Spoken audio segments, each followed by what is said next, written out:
나는 긴 세월 기업을 운영하며 사람의 진짜 파산이 돈 때문이 아니라 관계의 단절 때문이라는 사실을 배웠다. 고독은 가난보다 먼저 찾아온다. 돈이 떨어져도 다시 채울 수 있지만 고독이 찾아오면 의지부터 무너진다. 그리고 무너진 의지는 그 어떤 기술과 자본으로도 되살리기 어렵다. 젊은 시절엔 외로움이 사치처럼 보인다. 그러나 나이가 들수록 외로움은 체계적 문제로 바뀐다. 몸이 약해지고 사회적 역할이 줄어들며 매일의 대화가 사라질 때 사람은 서서히 고립된다. 기업이 매출보다 소통 지표로 무너지는 것처럼 인간도 대화 단절에서 부식된다. 나는 인생의 황혼기에 이르러 이렇게 정리했다. 고독은 병이 아니라 미관리 비용이다. 우리는 젊을 때부터 돈을 관리하고 시간을 관리하면서 정작 관계를 관리하지 않는다. 돈은 쌓여도 사람은 빠져나가고 시간은 늘어나도 대화는 줄어든다. 그리고 어느 날 문득 집안엔 물건만 남고 사람이 없다. 그때 사람들은 늦게서야 말한다. 나는 왜 혼자가 되었을까? 그 질문의 답은 늘 같다. 연결을 방치했기 때문이다.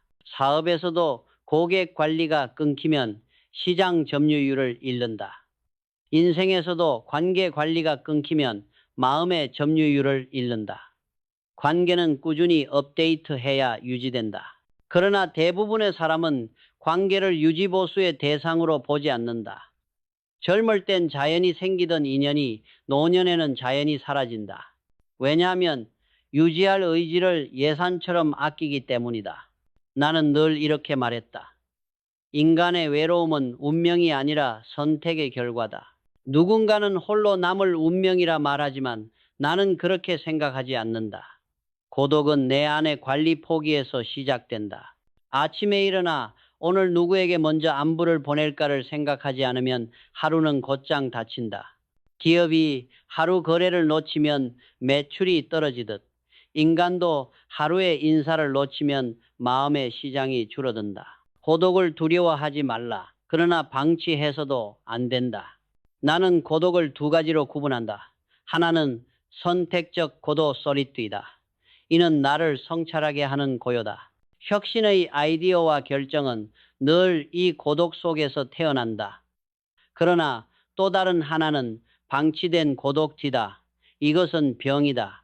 이 병은 느리게 진행되며 어느 날 갑자기 삶 전체를 덮친다. 이 두 고독은 겉보기엔 비슷하지만 완전히 다르다. 전자는 나를 살리고 후자는 나를 삼킨다. 나는 선택적 고독을 즐겼다. 홀로 남을 때 비로소 내가 보였다.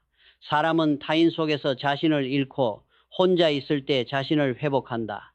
그러나 방치된 고독은 다르다. 그것은 회복이 아니라 퇴화다. 인간관계의 고리를 끊고 세상을 향한 감각을 닫아버린다.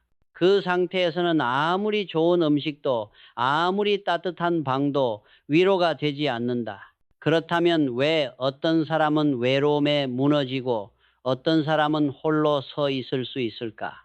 나는 그 차이를 관리 능력이라 본다.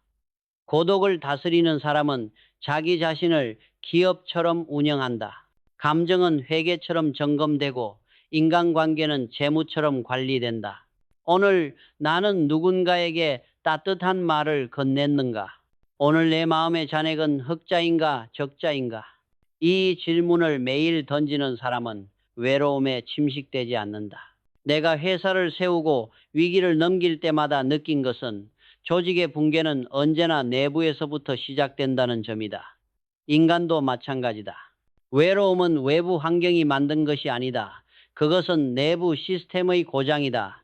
대화의 회로가 끊기고 감정의 배터리가 방전될 때 인간은 서서히 기능을 잃는다. 그러니 외로움을 두려워할 것이 아니라 시스템적으로 다스려야 한다. 나는 이렇게 정의한다. 외로움은 감정이 아니라 관리 항목이다. 이 항목을 예산서에 올리고 매일의 루틴에 포함시켜야 한다. 기업의 재무제표처럼 인생에도 정기보고가 필요하다. 오늘의 사람 관리, 오늘의 감정 관리, 오늘의 자기 점검, 이 세 가지를 꾸준히 하는 사람은 나이 들어서도 절대 무너지지 않는다. 젊은 시절 나는 성공은 돈으로 측정된다고 믿었다. 그러나 늙어서야 알았다. 성공의 최종 단위는 외로움의 밀도다. 돈은 숫자이고 고독은 온도다. 돈이 많아도 차가운 인생은 실패다.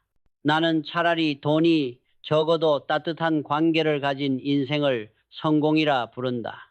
기업의 온도는 사람의 온도로 유지된다. 사람의 온도는 마음의 연결로 유지된다. 외로움을 경영하라. 그것은 당신의 삶을 지키는 마지막 시스템이다. 노년의 고독은 피할 수 없는 것이 아니라 예방할 수 있는 경영 과제다.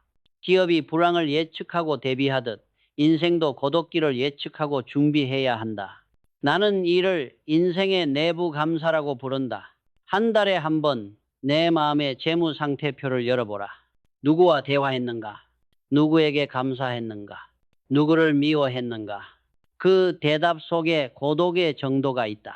고독은 두려움이 아니다. 그것은 나 자신을 관리하라는 신호이며 삶의 시스템을 점검하라는 경고등이다. 그 신호를 무시하면 인생은 조용히 파산한다. 그러나 그 신호를 들을 줄 안다면 고독은 더 이상 적이 아니다. 그것은 나를 정비하고 다시 세상으로 나아가게 하는 가장 엄격한 스승이 된다. 나는 오늘도 이렇게 스스로에게 묻는다. 너는 지금 누구와 연결되어 있는가? 그 질문이 들리는 한 나는 아직 외롭지 않다. 나는 인생을 돌아볼수록 고독을 피하려는 사람보다 고독을 다스릴 줄 아는 사람이 훨씬 강하다는 것을 느꼈다. 젊은 시절 나는 수많은 사람과 회의를 하고 식사를 하고 세상을 움직이는 듯한 환상 속에 살았다. 그러나 밤이 깊어지면 늘 내게 돌아오는 건 수많은 사람들의 목소리보다도 더 큰 정적이었다. 그 정적 속에서만 나는 나 자신을 보았다. 사람은 누구나 외로움을 두려워한다. 그러나 외로움이 없는 인간은 성찰이 없는 인간이다. 내가 만든 모든 결정 중 가장 정확했던 것들은 언제나 홀로 있는 시간 속에서 나왔다. 고독이란 불편하지만 반드시 필요한 실험실이다. 그 안에서만 인간은 자신을 객관화한다. 나는 고독을 두 종류로 구분했다. 첫째는 선택적 고독, 둘째는 방치된 외로움이다. 선택적 고독은 내가 스스로 선택한 고요다. 그 안에서 사고는 맑아지고 감정은 정돈된다. 마치 공장 설비를 잠시 멈추고 오일을 교체하는 것과 같다. 작동을 멈추는 것이 아니라 효율을 회복하는 과정이다. 반대로 방치된 외로움은 관리가 중단된 상태다. 시스템이 멈춘 공장처럼 한번 정지하면 다시 돌리기가 어렵다. 이 단계에서 인간은 관계의 전원을 끈다. 더 이상 전화하지 않고 찾아가지 않고 도움을 청하지 않는다. 그렇게 조금씩 세상에서 로그 된다. 나는 이런 사람들을 많이 보았다. 명예퇴직 후에도 여전히 재능이 뛰어나지만 연락망이 끊겨 혼자 술로 시간을 버티는 사람들. 은퇴 후 가족과도 말이 줄어든 사람들. 그들의 가장 큰 문제는 능력이 아니라 연결이었다. 나는 기업에서도 이런 현상을 자주 봤다. 어떤 팀이 성과가 떨어지면 원인은 기술력보다 소통 부재에 있었다. 내부 대화가 끊긴 팀은 스스로의 문제를 진단하지 못한다. 사람도 같다. 혼자 있는 시간은 필요하지만 혼자에 갇히면 병이 된다. 선택적 고독은 내면의 질서를 세운다. 나는 늘 새벽 5시에 일어나 혼자 걸었다. 그 시간은 나에게 명상의 시간이었다. 그 고요 속에서 다음 날의 전략이 떠올랐다. 고독은 나를 무너뜨리지 않았다. 오히려 나를 정죄했다. 그러나 방치된 외로움은 반대다. 그것은 자기를 소모시키고 기억과 의욕을 서서히 깎아낸다. 고독을 관리하지 않으면 마음은 폐업한다. 사람은 관계로 태어나 관계로 죽는다. 그런데 아이러니하게도 나이가 들수록 관계는 줄고 시간은 늘어난다. 그래서 시간의 남음이 곧 외로움의 공간이 된다. 나는 그 공간을 비워두지 않기 위해 스스로에게 규칙을 세웠다. 매일 한 사람에게 안부를 전한다. 매주 한 번은 새로운 사람을 만난다. 매달 한 번은 전혀 모르는 사람에게 감사 인사를 전한다. 이 단순한 루틴이 나를 세상과 연결시켰다. 기업 경영에서도 같은 원리가 작동한다. 거래처가 줄어든다는 건 외부와의 접촉이 줄어들었다는 뜻이다. 제품보다 위험한 것은 관계 단절이다. 인간의 삶도 마찬가지다. 관계가 단절되면 마음의 수익 구조가 무너진다. 사람은 관심이라는 연료로 움직이는 존재이기 때문이다. 고독을 잘 다루는 사람은 외로움을 자본으로 바꾼다. 나는 홀로 있을 때 책을 읽고 메모를 남겼다. 그 기록이 내 사상의 밑거름이 되었고 훗날 수많은 결정의 근거가 되었다. 선택적 고독은 단절이 아니라 집중의 환경이다. 내가 사색하고 정리하고 재정비할 때마다 내 내면의 주식 가치는 상승했다. 반면 방치된 외로움은 감정의 부채를 만든다. 연락하지 않은 시간이 길어질수록 이제 연락하기 어렵다는 생각이 쌓인다. 이 빚은 스스로를 고립시킨다. 기업에서 부채가 눈덩이처럼 불어나듯 관계에서도 미연락의 부채가 마음을 짓누른다. 그래서 나는 늘 이렇게 말했다. 사람에게 가장 위험한 빚은 돈의 빚이 아니라 마음의 빚이다. 나는 인생의 말년에 들어서야 고독이 나를 시험하고 있었음을 알았다. 외로움은 나를 벌주기 위한 것이 아니라 나에게 경영의 기본 원리를 가르치기 위한 과정이었다. 고독을 관리하라. 그것은 자기 자신을 관리하는 첫걸음이다. 관계의 숫자가 줄어도 연결의 깊이는 깊어질 수 있다. 핵심 연결망만 남겨라. 그것이 인생의 네트워크 구조 조정이다. 내가 진짜 두려워했던 것은 사람의 부재가 아니라 내 마음이 닫히는 순간이었다. 고독은 누구에게나 찾아오지만 외로움은 스스로 문을 잠글 때 시작된다. 나는 인생을 기업처럼 보았다. 기업은 자본, 인력, 시스템으로 움직인다. 사람도 같다. 젊을 때는 체력이 자본이고 중년에는 인맥이 자본이며 노년에는 정신의 체계가 자본이다. 그 체계를 나는 129 시스템이라 불렀다. 하나의 문장, 2개의 취미, 9개의 연결, 이 3가지만 지키면 인생은 무너지지 않는다. 먼저 하나의 문장, 즉 나를 일으키는 만트라다. 나는 매일 아침 침대에서 일어나 스스로에게 속삭였다. 일어나 보자. 오늘도 한 걸음이다. 이 문장은 내 하루의 시동 버튼이었다. 사람은 스스로를 깨우는 언어를 가져야 한다. 남이 해주는 격려는 일시적이지만 내가 내게 하는 말은 구조적이다. 기업의 비전 문구가 직원의 행동을 이끄는 것처럼 개인의 만트라도 마음의 에너지를 설계한다. 만트라는 감정의 기준점이다. 기준점이 흔들리지 않으면 외부의 변화에도 휩쓸리지 않는다. 다음은 2개의 취미다. 나는 이를 간의 취미와 가외 취미로 나눈다. 간의 취미는 홀로 몰입할 수 있는 정적 활동이다. 글쓰기, 독서, 정원 가꾸기 이런 일들은 마음의 질서를 세운다. 반면 가외 취미는 사람과의 연결을 복원하는 동적 활동이다. 등산, 바둑, 골프, 봉사활동 무엇이든 좋다. 핵심은 정기적 참여와 성실성이다. 취미는 단순한 여가가 아니다. 그것은 생존 장치다. 나는 노년의 사람들에게 이렇게 말하곤 했다. 여가를 가진 사람은 시간을 낭비하지 않는다. 시간을 낭비하는 사람은 결국 생을 낭비한다. 간의 취미는 나를 회복시키고 가외 취미는 나를 세상과 연결한다. 둘 다 있어야 삶의 균형이 유지된다. 기업으로 말하자면 간의 취미는 연구개발 부서이고 가외 취미는 영업 부서다. R&D 없이 매출이 없고 영업 없이 지속이 없다. 사람도 마찬가지다. 마지막으로 9개의 연결, 즉 SOS 네트워크다. 이것은 위기 때 나를 구해줄 구조망이다.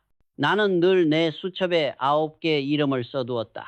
가족 둘, 친구 셋, 후배 둘, 전문가 둘. 누구에게는 전화번호, 누구에게는 이메일, 누구에게는 상담 창구. 이 숫자는 상징이다. 중요한 건 명단이 아니라 즉시성이다. 위기 때 망설이지 않고 연락할 수 있는 관계, 그게 진짜 인맥이다. 나는 경영에서도 같은 원칙을 세웠다. 위기관리 시스템은 문제가 터지기 전에 작동해야 한다. 사람의 인생도 같다. 우울과 외로움은 사고가 아니라 징후다. 징후를 감지했을 때 바로 연결망을 작동시켜야 한다. 그러나 대부분의 사람들은 침묵한다. 자존심이 그들을 묶는다. 나는 그렇게 묻곤 했다. 당신은 지금 자존심을 지키는가 아니면 생존을 지키는가? 살아야 자존심도 있다. 129 시스템의 본질은 자기 경영이다. 만트라는 경영 철학이고 취미는 조직 문화이며 연결망은 비상대응 체계다. 기업은 매년 재무제표를 공개하지만 사람은 평생 감정을 숨긴다. 그러나 인생의 경영자는 나 자신이다. 감정의 회계, 관계의 손익, 마음의 손상률 all, 내가 감당해야 할 항목이다. 나는 은퇴 후에도 이 시스템을 지켰다. 아침엔 내 만트라로 하루를 열고, 낮에는 책을 읽고, 주말에는 사람들을 만났다. 이 단순한 루틴이 나를 고립에서 구했다. 고독은 늘 내 곁에 있었지만 외로움은 다시 내게 들어오지 못했다. 왜냐하면 나는 나 자신을 운영 중이었기 때문이다. 사람들은 흔히 나에게 물었다. 회장님, 그 많은 성공의 비결이 무엇입니까? 나는 대답했다. 나는 기업을 운영하기 전에 먼저 나를 운영했다. 나를 관리하지 못하면 어떤 조직도 어떤 관계도 유지할 수 없다. 229 시스템은 숫자가 아니라 태도다. 하루 한 문장으로 자신을 일으키고 2개의 취미로 삶의 균형을 잡으며 9개의 연결로 세상과 이어진다면 그 사람은 더 이상 외롭지 않다. 나는 지금도 내 노트 첫 장에 이렇게 적어두었다. 오늘도 운영 중. 그 짧은 문장이 내 모든 시스템을 작동시킨다. 나는 평생 사람을 관찰하며 살았다. 기업의 흥망도 개인의 흥망도 결국 사람의 질지에서 갈린다. 능력 있는 사람보다 믿을 수 있는 사람, 말 잘하는 사람보다 묵묵히 곁에 있는 사람, 이런 이들이 세월의 필터를 통과한 진짜 친구였다. 나이가 들수록 깨닫게 된다. 세상에는 많은 사람보다 깊은 사람이 필요하다. 젊을 때의 친구는 술잔을 나누지만 나이 들어 필요한 친구는 삶을 나눈다. 나는 이들을 세 부류로 나누어 귀인 같은 친구라 불렀다. 첫째, 슈퍼 친구, 인생의 검증을 통과한 사람. 나는 가끔 오랜 친구의 이름을 불러본다. 그들은 내 인생의 위기 때 나타났던 사람들이다. 사업이 흔들릴 때, 내가 병상에 누웠을 때, 혹은 세상의 모든 불신이 나를 향할 때도 그들은 내 편이었다. 나는 그들을 슈퍼 친구라 불렀다. 이들은 나에게 있어서 영웅 같은 존재였다. 내가 그들에게 은혜를 입었다면 나 또한 그들의 위기 앞에서 같은 자리에 서야 한다. 진짜 우정은 교환이 아니라 순환이다. 서로의 시간을 나누며 신뢰를 키운다. 그 믿음이 쌓이면 관계는 계약이 아니라 연대가 된다. 세월은 사람을 걸러낸다. 10년, 20년이 지나도 변하지 않는 친구가 있다면 그는 당신의 인생이 검증한 사람이다. 그런 사람 하나면 충분하다. 그 한 사람이 당신의 인생을 구할 수도 있다. 둘째, 삼친구, 함께 땅을 파줄 사람. 삽친구는 말보다 행동으로 존재를 증명한다. 새벽 2시에 전화했을 때 이유를 묻지 않고 달려올 사람. 나를 위해 손해를 감수할 수 있는 사람. 이런 사람은 단 한 명이면 족하다. 나는 늘 이렇게 말했다. 삶에는 영웅이 필요하지 않다. 대신 삽친구가 필요하다. 기업에서도 마찬가지였다. 위기 상황에서 끝까지 남아있는 임원은 많지 않다. 결국 회사를 살리는 사람은 사리보다 신뢰를 우선하는 사람이다. 그들은 계산보다 의리를 택했고 그 덕분에 조직은 다시 일어설 수 있었다. 삽친구는 하늘이 내린 선물이다. 돈으로 살 수 없고 노력으로도 만들 수 없다. 다만 내가 누군가의 삽친구가 될 때 비로소 내 인생에도 그런 친구가 생긴다. 주고받지 않아도 서로의 마음을 안다. 그 신뢰가 바로 인간관계의 최고 가치다. 셋째, 가족, 인생의 마지막 동반자. 나는 나의 인생에서 배우자와 자식을 가장 긴 파트너로 보았다. 그들은 나를 가장 많이 알고 가장 자주 미워하며 가장 오래 사랑하는 존재다. 가족은 때로 족쇄처럼 느껴지지만 결국은 마지막까지 남는 유일한 관계다. 배우자는 인생의 공동 경영자이고 자식은 미래의 주주다. 이 관계를 관리하지 못하면 노년의 인생은 감정의 부도부도를 맞는다. 나는 평생 회사의 결산서를 봐왔다. 그러나 인생의 결산은 결국 가족이 한다. 내가 어떤 아버지였는가, 어떤 남편이었는가. 그 대답이 곧 인생의 최종 평가표다. 사람은 혼자 성공할 수 없다. 나는 한때 세상의 정상에 올랐지만 그 높이에서 가장 먼저 떠오른 건 함께 한 사람들이었다. 그들의 얼굴이 없었다면 성공은 공허했을 것이다. 그래서 나는 젊은이들에게 이렇게 말한다. 관계는 숫자가 아니라 품질이다. 깊은 관계 하나가 얕은 100개의 인맥보다 낫다. 인생의 품질은 결국 관계의 품질로 결정된다. 좋은 친구 하나가 당신의 생을 연장시키고 잘못된 친구 하나가 당신의 신뢰를 무너뜨린다. 친구는 거울이다. 그들의 수준이 곧 나의 내면이다. 나는 나이 들어도 한 가지 원칙을 지켰다. 받은 만큼 반드시 돌려준다. 고마움을 잊지 않는 사람에게 세상은 다시 귀인을 보내준다. 귀인은 찾아가는 사람이 아니라 감사로 불러들이는 사람이다.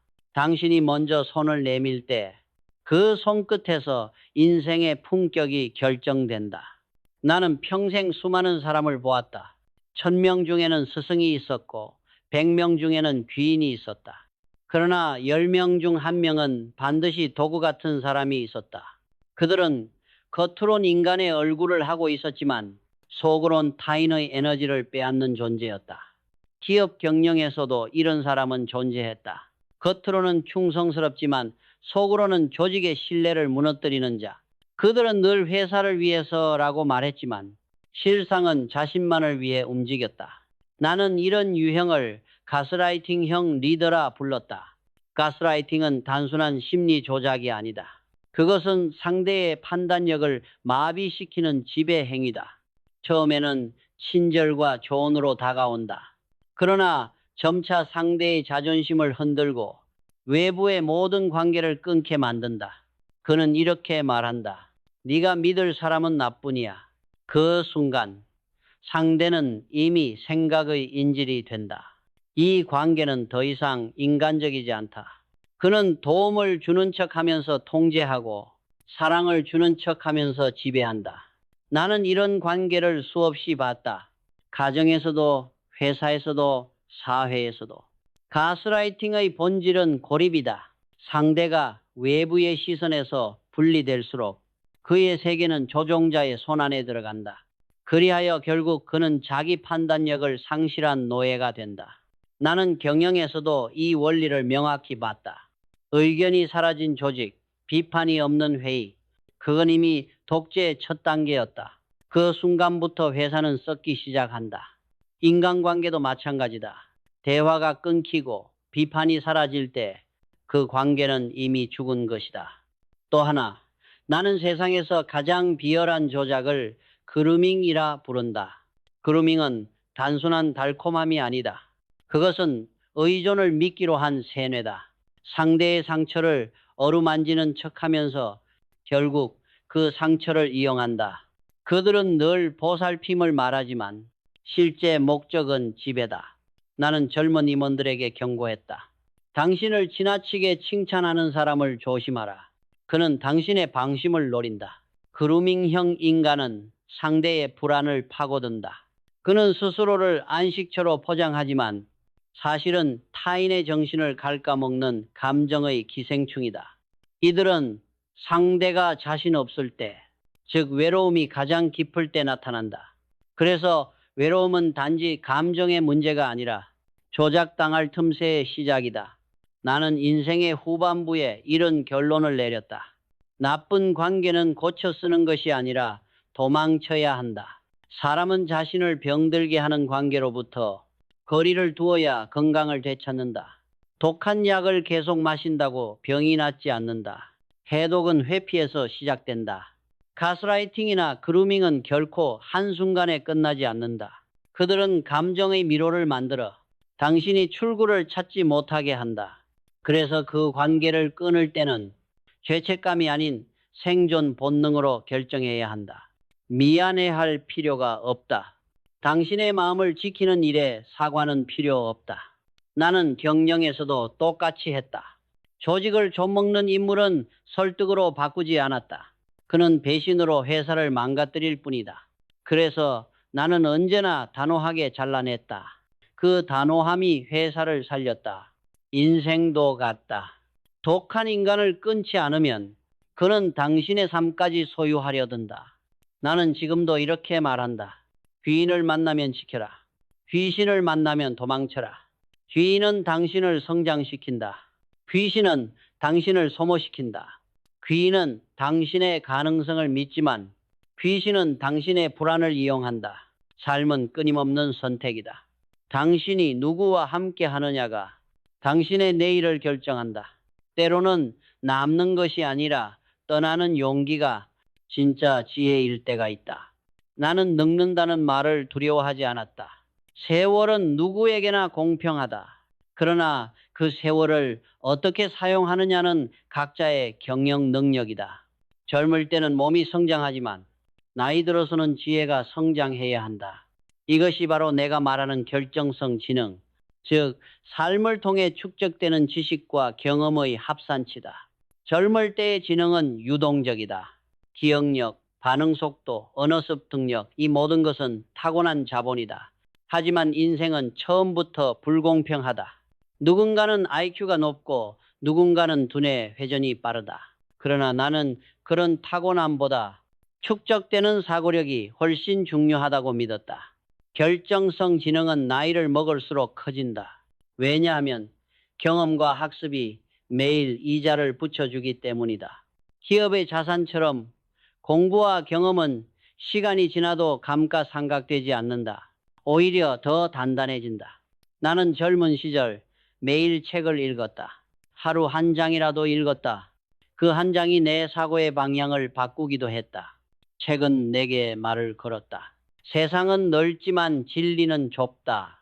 나는 그 문장을 사업의 원칙으로 삼았다. 사업에서도 인간관계에서도 진리는 언제나 단순했다. 정직하게 일하고 꾸준히 배우고 사람을 소중히 여기는 것. 그 세 가지가 모든 경영의 뿌리였다. 그러나 세월이 흐르면서 나는 다른 것을 깨달았다. 공부는 단지 머리를 위한 것이 아니었다. 공부는 마음의 구조를 유지하는 운동이었다. 사람이 배움을 멈추면 생각의 근육이 굳는다. 기업이 혁신을 멈추면 시장에서 밀려나듯 인간도 학습을 멈추면 세상에서 밀려난다. 나는 늙어서도 새로운 것을 익히려 했다. 스마트폰을 배우고 새로운 언어를 배우고 심지어 젊은 직원들에게 트렌드를 물었다. 그들이 웃으며 말했다. 회장님, 그런 걸 왜 배우세요? 나는 웃으며 답했다. 배움이 멈추는 날이 진짜 은퇴다. 배움은 자존감의 원천이다. 아는 만큼 세상을 해석할 수 있고 이해하는 만큼 외로움을 덜 느낀다. 배움은 외로움의 해독제다. 모르는 사람은 세상을 두려워하지만 아는 사람은 세상을 활용한다. 나는 이렇게 말하곤 했다. 나이 들어서도 성장하려면 매주 두 가지를 하라. 하나는 새로운 지식의 흡수, 다른 하나는 새로운 경험의 도전이다. 새로운 지식은 머리를 확장시키고 새로운 경험은 마음을 확장시킨다. 나는 60이 넘어서 악기를 배웠고 70이 넘어서 외국 도시를 혼자 걸었다. 그 시간들은 숫자로 남지 않았지만 내 정신을 다시 젊게 만들었다. 결정성 지능은 단순히 똑똑함이 아니다. 그것은 삶의 이해력이다. 내가 겪은 실패, 사람의 얼굴, 세상의 변화, 이 모든 경험이 하나의 큰 데이터베이스가 된다. 젊은 뇌가 빠르다면 늙은 뇌는 정확하다. 나는 그것을 경험의 알고리즘이라 불렀다. 이 알고리즘은 위기에서 냉정을, 혼란 속에서 통찰을 만든다. 나이가 들수록 머리가 둔해진다고들 말한다. 나는 그 말을 믿지 않는다. 뇌는 끊임없이 새로 만들어지는 공장이다. 단지 사용하지 않으면 녹슬 뿐이다. 생각의 기계를 계속 돌려야 한다. 읽고 쓰고 묻고 걸어라. 그 네 가지가 인생의 지적 엔진을 유지한다. 나는 매년 내게 이런 질문을 던졌다. 올해 나는 어떤 지식을 새로 얻었는가? 올해 나는 어떤 경험을 새로 쌓았는가? 이 두 질문이 내 인생의 성적표였다. 세월은 몸을 약하게 하지만 지식과 경험은 마음을 단단하게 만든다. 젊음이 사라져도 통찰은 늙지 않는다. 나는 지금도 믿는다. 배우는 사람은 결코 늙지 않는다. 지식을 쌓는 사람은 세월을 넘어선다. 늙어간다는 건 무너지는 게 아니라 정제되는 과정이다. 공부와 경험은 그 정제의 도구다. 나는 오늘도 책 한 권을 펼치며 중얼거린다. 오늘의 배움이 내일의 평안을 만든다. 나는 평생 수많은 사람을 경영했지만 가장 어려운 관계는 늘 가장 가까운 사람과의 관계였다. 기업은 위계로 움직이지만 가정은 감정으로 움직인다. 그래서 경영의 논리로 회사를 지킬 수 있어도 가정은 오직 존중의 언어로만 유지된다. 사람들은 흔히 이렇게 말한다. 결혼은 사랑으로 시작하지만 존중으로 유지된다. 나는 이 말을 깊이 믿는다. 사랑은 불꽃이고 존중은 구조다. 불꽃은 꺼지지만 구조는 남는다. 불이 꺼진 후에도 건물이 남아야 집이 유지된다. 가정의 존중이 무너지면 사랑은 기억으로만 남는다. 나는 부부관계에서 반드시 지켜야 할 세 가지 금기를 정했다. 그것은 말의 경영 원칙이자 인간의 기본 예의였다. 첫째, 이혼이라는 말을 입 밖에 내지 말라. 이 단어는 폭탄과 같다. 한 번 던져지면 둘 다 다친다. 부부가 다투는 것은 자연스럽다. 그러나 이혼해라는 말은 다툼의 종결이 아니라 관계의 시스템을 파괴하는 명령이다. 기업에서도 해고를 쉽게 말하는 리더는 결국 팀을 잃는다.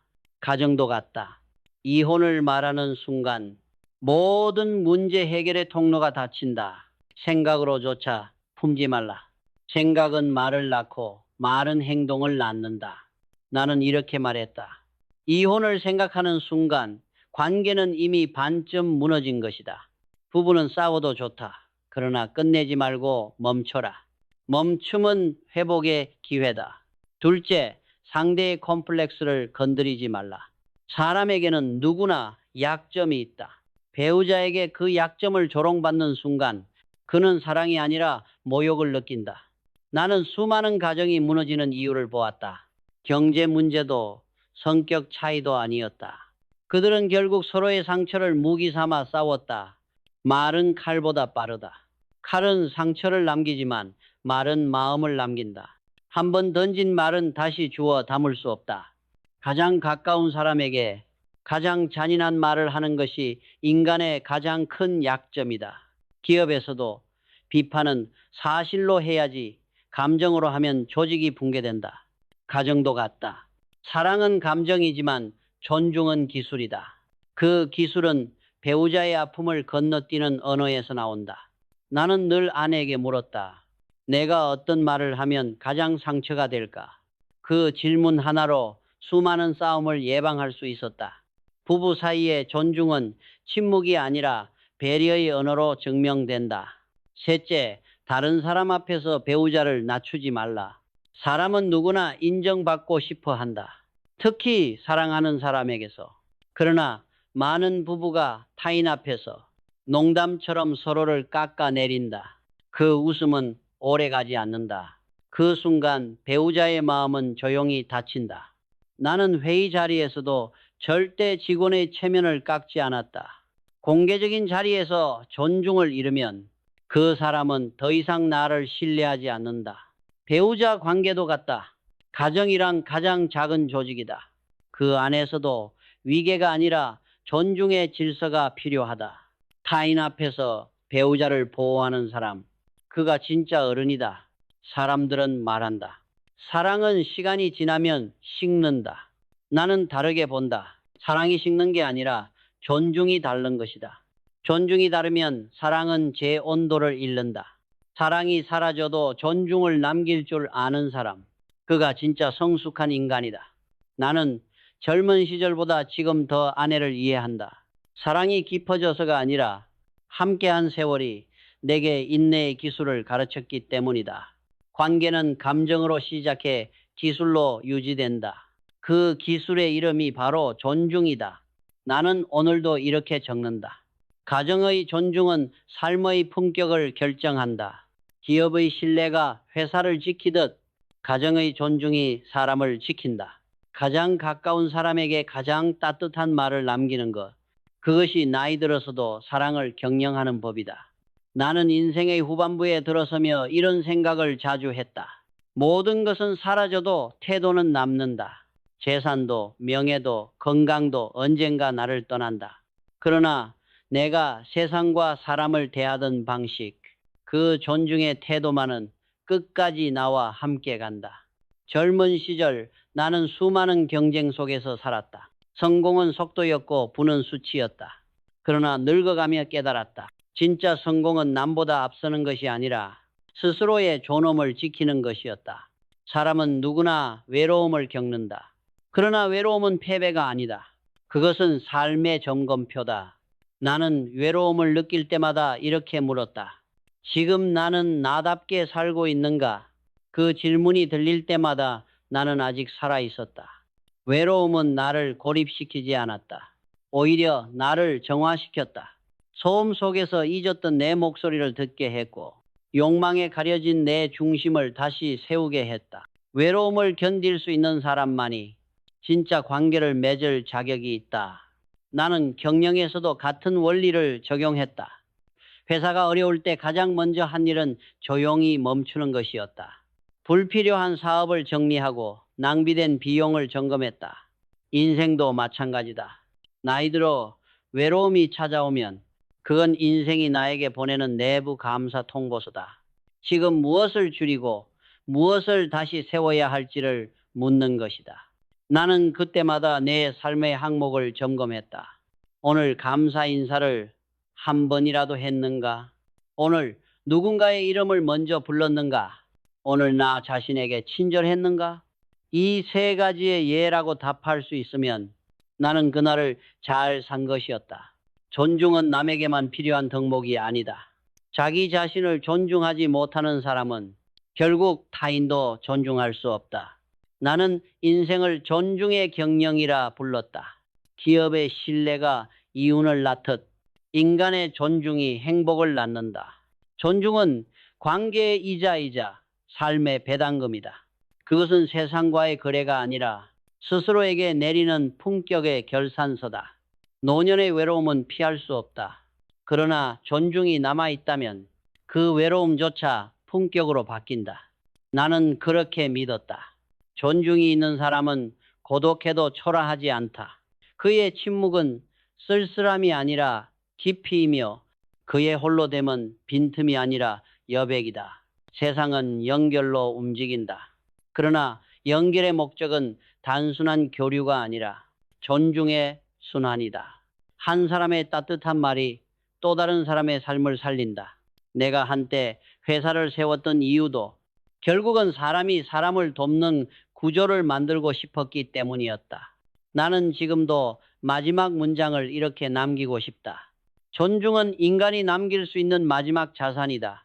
사람은 결국 기억 속에서 산다. 그리고 그 기억은 돈으로 남지 않는다. 그 사람의 말, 태도, 시선, 그것들이 그의 브랜드로 남는다. 내가 만든 기업의 이름보다 내가 남긴 태도가 더 오래 기억되기를 바란다.